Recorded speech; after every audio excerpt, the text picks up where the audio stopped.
Hello there. Wanted to share about the time that I thought I was Jewish and this topic about the power of suggestion. Yes, that's right, the power of suggestion, which you've probably heard of before.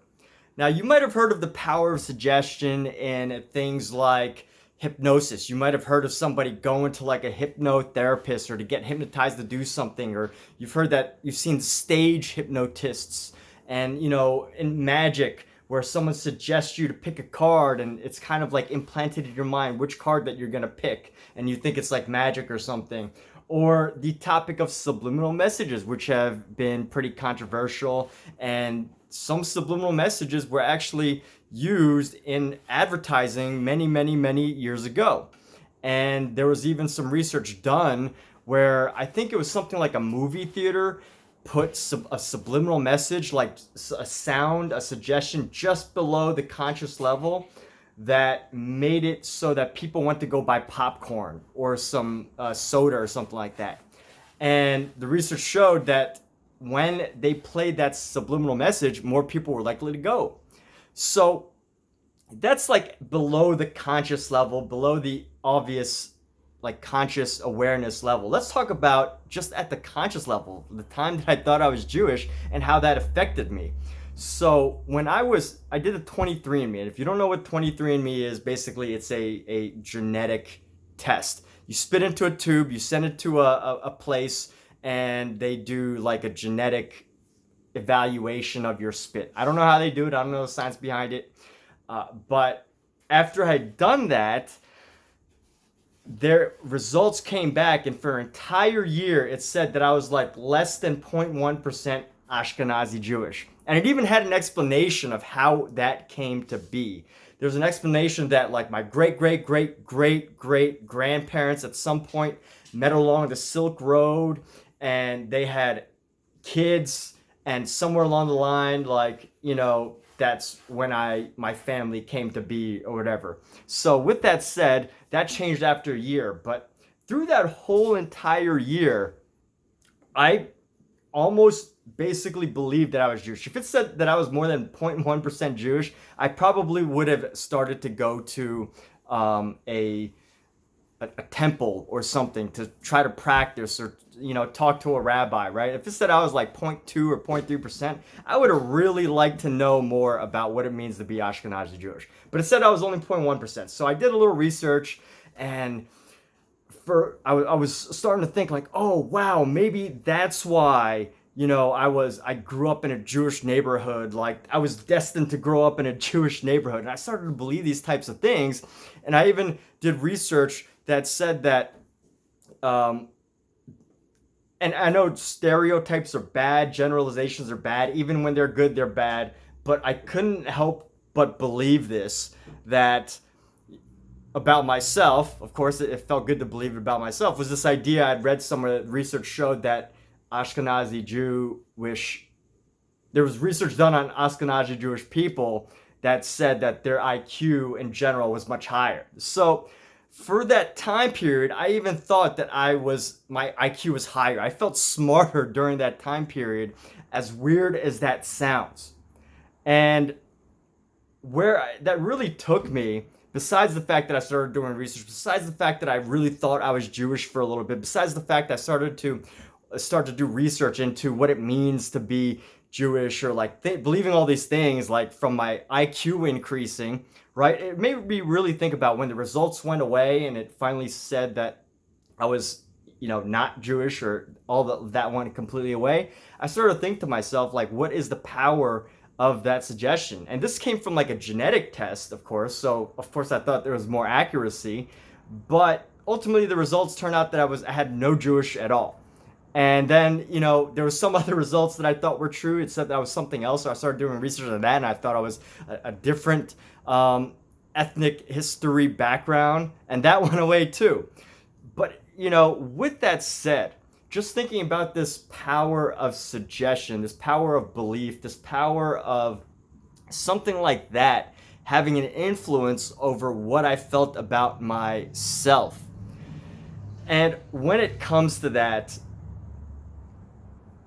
I think that very valuable to really consider this idea of what we often suggest to ourselves on top of the concept of what we accept from others, the ideas that we accept from others, not just those directly related to us or our friends or our teachers, but also like direct influences such as our parents or the television or just things that we read on the internet that we suddenly take as fact. I mean, this came from a company that was supposed to be very accurate, supposedly. I mean, they've got billions of dollars to put into research. I think one of the Google's like Google is an investment, or Alphabet, the company that owns Google, is like a big investor in it because there's some ties to the Google founders or something. But on this topic of the power of suggestion, I mean, this is a big question here, is that I had to ask myself, is knowing, where am I getting my suggestions from? What are some things that I think about myself simply because maybe I heard it from someone, maybe a teacher said it to me, maybe a family member said it to me, maybe a friend, and for all these years I just believed it simply because I heard it like one time. And if you even dive in deeper, what if it's not true? What if it really should not have an impact on you? What if it's a ton of BS, or your teacher really didn't know what they were talking about? I mean, have you ever had a time when a teacher said something and then you got older and you listened to it and you found out that it was completely and totally wrong? Or maybe it's not that it was completely and totally wrong, but it did not have a bunch of facts tied to it.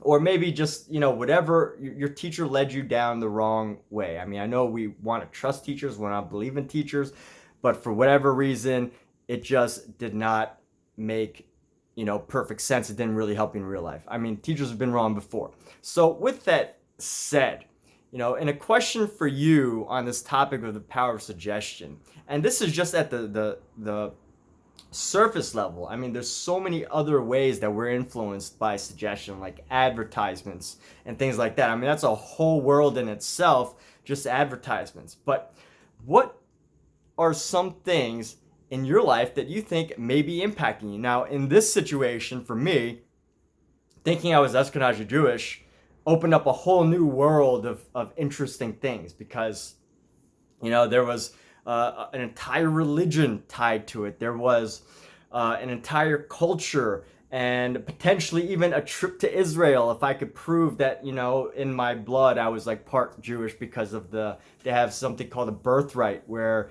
everybody that's Jewish gets an opportunity to travel to Israel. So things like that. And I started to like really do research into that. So that more so broadened my horizons in that aspect. But then it made me start to think about the ways that there are other suggestions that are limiting my experience of the world. And that can also be carried over to you. So what are some experiences that you think, or that you believe about yourself, that can open the world to you, that have opened the world to you, some ideas, experiences that you've had? And what are some things or ideas, or maybe even suggestions, that maybe you have in your life that have closed off many opportunities, many potential experiences, whatever those things are? I mean, I think it's really important to consider those topics, consider those ideas, to really start to think about them and start to eliminate even the ideas that are not helpful to us, that really don't broaden or expand our horizons, that do not help us progress or grow in some sort of way. And I think there can be many like that. And just from this example alone, to consciously be aware of the power of that suggestion, of this company that, I didn't do scientific research into their testing or whatever, or their results. I just believed whatever it was that they sent me, because it was supposed to be based on science.